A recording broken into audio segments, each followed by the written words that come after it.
Chart समझ लेते हैं कि कल के दिन में यानी थर्सडे 29 जनवरी को हम लोग कैसे ट्रेड करने वाले हैं। कल सेंसेक्स का एक्सपायरी रहेगा।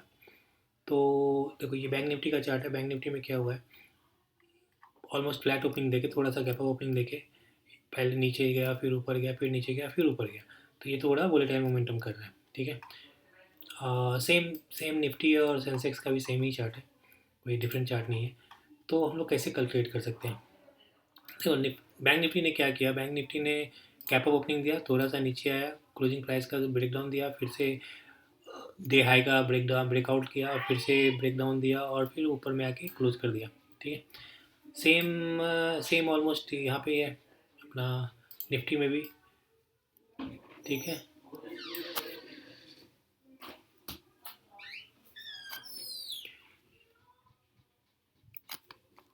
सेंसेक्स में भी सेम।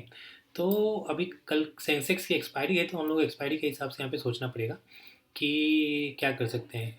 बहुत ज़्यादा प्रोबेबिलिटी है कि यहाँ पे मैं पुट साइड का ट्रेड लूँगा, अगर मेरे को कैप डाउन मिल जाएगा तो।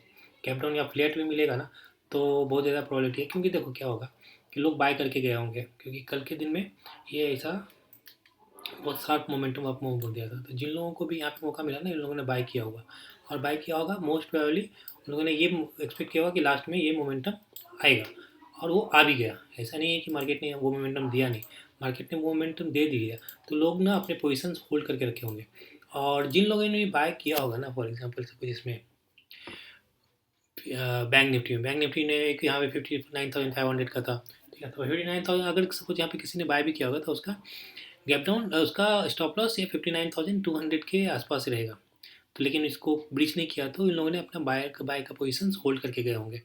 तो इसलिए मेरे को लगता है कि जो बाय करके वो पोजीशन होल्ड करके गए हैं, वो कल के दिन में सेंसेक्स की एक्सपायरी के कारण हो सकता है मार्केट उसको टारगेट करे। तो हम लोगों को एक सेल साइड का ट्रेड लेना चाहिए। ठीक है। बाय कब कर सकते हैं, बाय में बहुत बड़े गैप अप में एक बार देखना पड़ेगा। तो क्या होगा कि बायर बहुत सेफ हो जाएगी। अगर सपोज यहाँ पे गैप अप हो गया 60,000 के आसपास। ठीक है। तो इनका जो बायर्स रहेंगे ना, बायर्स के स्टॉप लॉस ये 59,500 के नीचे ही रहने वाले।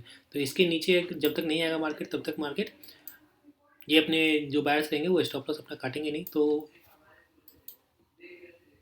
इनको मार्केट टारगेट करना थोड़ा डिफिकल्ट हो जाएगा, इतना 60,000 से 59,500 के आसपास आने। तो इसलिए बड़े गैप अप में तो एक बार सोचा जा सकता है कि बाई किया जा सकता है, बाइंग साइड का सेटअप ढूंढना पड़ेगा।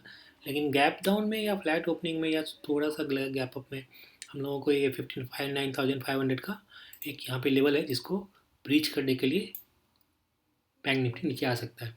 तो इसमें क्या होगा कि अगर सपोज गैप अप हुआ या कुछ भी हुआ और इमीडिएटली इसका ब्रीच कर दिया, तो फिर देखना पड़ेगा कि मोमेंटम कैसा कर रहा है। तो फिर किस तरह से ये 59,500 के आसपास ट्रेड कर रहा है, उस हिसाब से हम लोगों को यहाँ पे ट्रेड डिसाइड करना पड़ेगा। ठीक है। अभी और सेंसेक्स में देखेंगे तो सेंसेक्स में भी एक यहाँ पे 82,000 का लेवल है जिसको ब्रीच करके फिर से ऊपर गया है। तो बहुत सारे लोगों ने यहाँ पे बाय किया होगा। क्यों बाय किया होगा, क्योंकि मार्केट यहाँ पे अप ट्रेंड में है, अप ट्रेंड में दिख रहा है। तो यहाँ पे लोगों ने बाय किया होगा। उसी बायर को टारगेट करने के लिए कल के दिन में हो सकता है हम लोग पुट साइड का ट्रेड लेंगे। कल एक्सपायरी है तो हो सकता है थोड़ी वॉलेटिलिटी रहेगी, तो हम लोगों को संभल के ट्रेड लेना पड़ेगा। ठीक है। आज के लिए इतना ही। Thanks for watching.